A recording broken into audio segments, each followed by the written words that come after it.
Nous sommes une fois de plus très heureux de vous retrouver sur les antennes de Business 24 Africa. Bonjour et bienvenue à votre matinale Business Matin. Eh bien, cette émission comportera deux parties. La première nous permettra de faire connaissance avec un grand homme d'affaires évolué dans le monde de la mode. Et puis, en seconde partie, nous recevrons sur ce plateau notre invité, un illustre invité, c'est le moins qu'on puisse dire. Avec lui, nous parlerons de la fondation politique dont il est le directeur dans la zone Afrique subsaharienne. Démarrons tout de suite cette émission par la biographie d'un grand homme d'affaires, je l'ai dit, qui a évolué dans le monde de la mode. Il s'agit de Yves Saint Laurent. On regarde cet élément et on se retrouve tout juste après. Né le 1er août 1936 à Oran en Algérie, Yves Mathieu Saint Laurent, dit Yves Saint Laurent, est un grand couturier français, l'un des plus célèbres au monde. En 1955, après être passé par l'école de la chambre syndicale de la couture parisienne, Michel de Bruneuf, directeur de Vogue France, le présente à Christian Dior, célèbre styliste qu'il engage aussitôt comme assistant. À la mort de ce dernier en 1957, Saint Laurent prend la direction artistique de la maison Dior. Trapèze, sa première collection, présentée en janvier 1958, connaît un immense succès. Appelé à faire son service militaire et hospitalisé au Val-de-Grâce pour dépression, il est licencié par la maison Christian Dior en 1960 et remplacé par Marc Bois. Yves Saint Laurent décide, en association avec Pierre Berger, qu'il a rencontré en 1958, de créer sa propre maison de couture grâce au soutien financier du milliardaire américain J. Mac Robinson. La première collection est présentée le 29 janvier 1962 à Paris. Ils y resteront 12 années pendant lesquelles Yves Saint Laurent créera le vestiaire de la femme moderne. Il réinvente le trench coat dès 1962, instaure pour les femmes le premier smoking en 1966, la saharienne et le premier tailleur pantalon en 1967, les premières transparences et la première combinaison pantalon les cuissardes qui font couler tant d'encre dans la presse en pleine révolution sexuelle. En se servant des codes masculins, il apporte aux femmes l'assurance, l'audace et le pouvoir tout en préservant leur féminité. Épris d'exotisme tout au long de sa vie, il est le premier à engager pour ses défilés des mannequins d'origine asiatique ou africaine. Moderniste et en phase avec son époque, il crée en parallèle à la haute couture son prêt-à-porter de luxe sous le nom de Rive Gauche. Celui-ci deviendra un exemple pour de nombreux autres couturiers. À la fin des années 1990, lassé de dessiner le prêt-à-porter, il se concentre sur la haute couture pour l'abandonner finalement en 2002. Le 1er juin 2008, Yves Saint Laurent meurt à son domicile parisien dans sa 72e année des suites d'un cancer du cerveau. Il a tout au long de sa vie glané plusieurs prix, entre autres l'International Fashion Award du Conseil des créateurs de mode américain en 1982.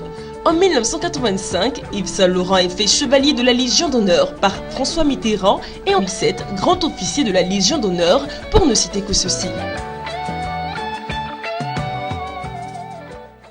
À présent, nous entamons notre discussion avec notre illustre invité. Je l'ai dit, c'est le moins qu'on puisse dire, eu égard à son parcours. Né le 17 avril, c'est un homme politique néerlandais. Depuis août 2016, il est le directeur régional pour l'Afrique subsaharienne de la fondation Friedrich Naumann pour la liberté, basée donc à Johannesburg.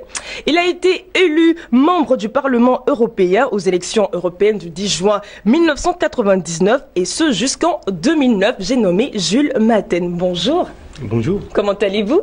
Très bien, merci. Je suis très heureuse de vous avoir sur ce plateau, les téléspectateurs aussi. Eh bien, avec vous, donc, nous allons parler de votre vie en tant qu'homme politique et aussi de votre tâche de directeur Afrique subsaharienne de la fondation Friedrich Naumann pour la liberté. Alors, en premier lieu, nous aimerions savoir d'où vous est venue l'envie ou l'intérêt pour la politique.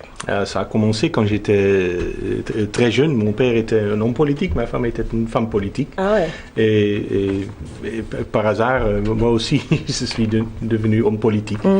Et je suis dans une famille libérale. Je suis une libérale. Et ils étaient des libéraux. Donc, c'est marché comme ça. D'accord, on va dire que c'est un hasard parce que vous étiez entouré par des personnes ayant exercé dans la politique. C'est ça.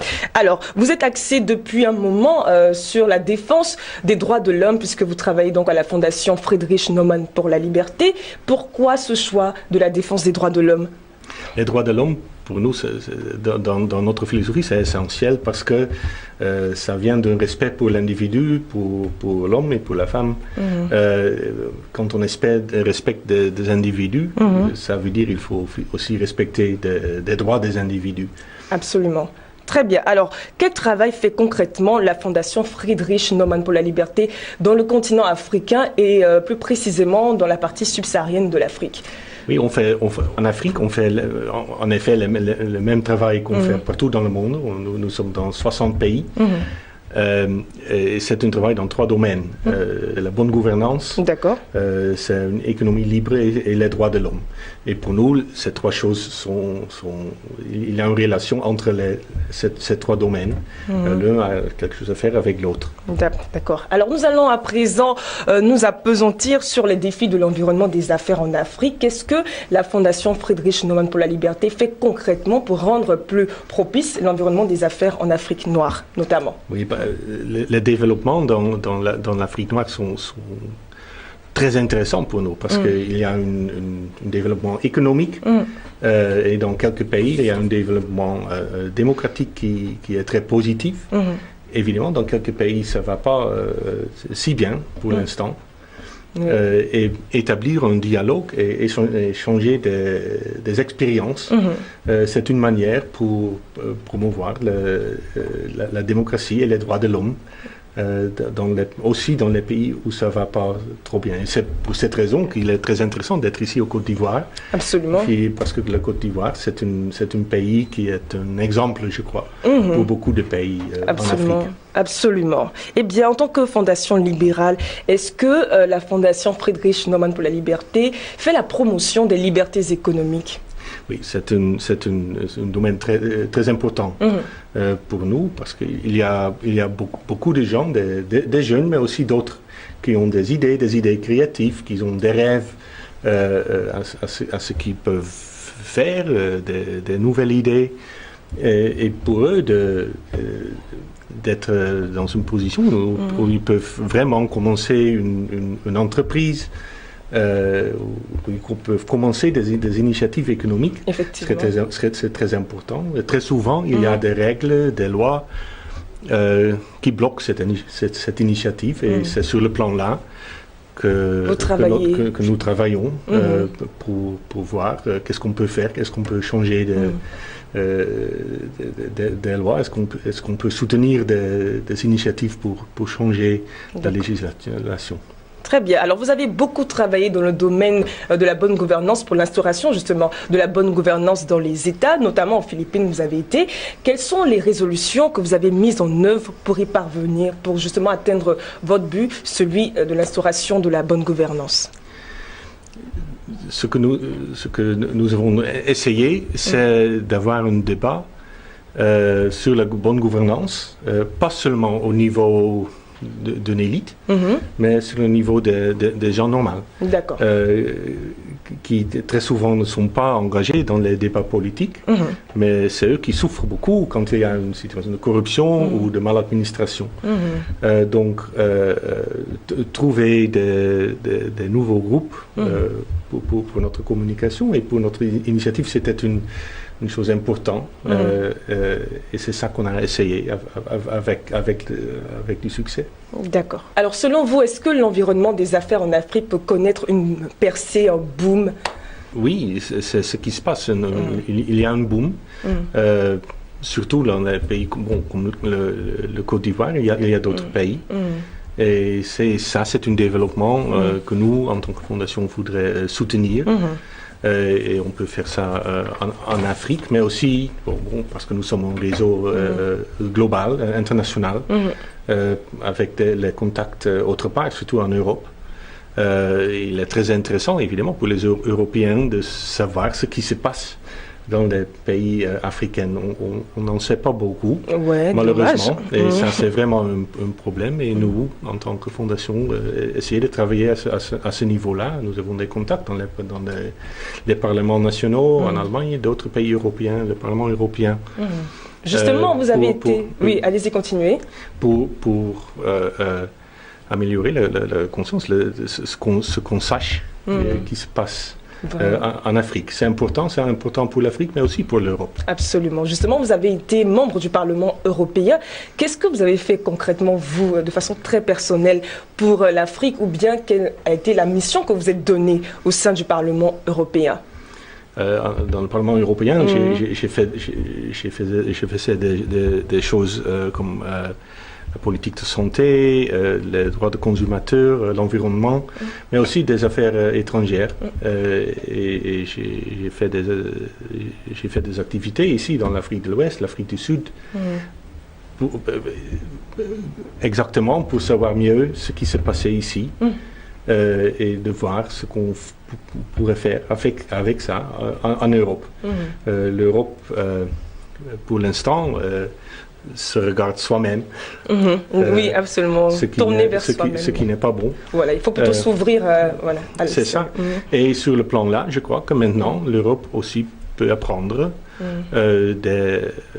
comment se comporter des pays africains. Il y a des développements qui ne sont pas très bons. Dans l'Europe occidentale ou aux États-Unis, sur le plan démocratique, par exemple. Et là, la situation dans les pays comme le Côte d'Ivoire et d'autres est peut-être même mieux que là-bas.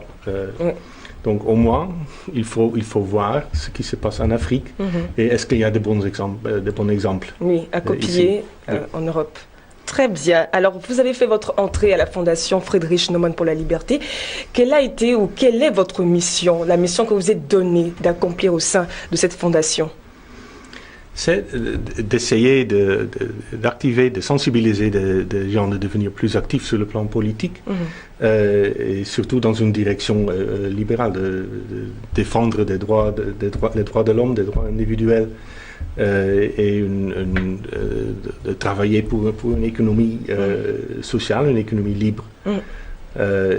Ça, ce sont des choses, je crois, essentielles pour l'instant. Dans un monde de globalisation, il faut souligner la responsabilité des gens est importante, donc il faut se comporter dans une manière responsable. Et si je peux faire quelque chose pour promouvoir cela, je suis très content. Absolument. Eh bien, nous avons eu grand plaisir à partager ces instants avec vous. Eh bien, c'est déjà la fin de notre discussion, oui. Les bonnes choses ne durent jamais, comme on le dit ici.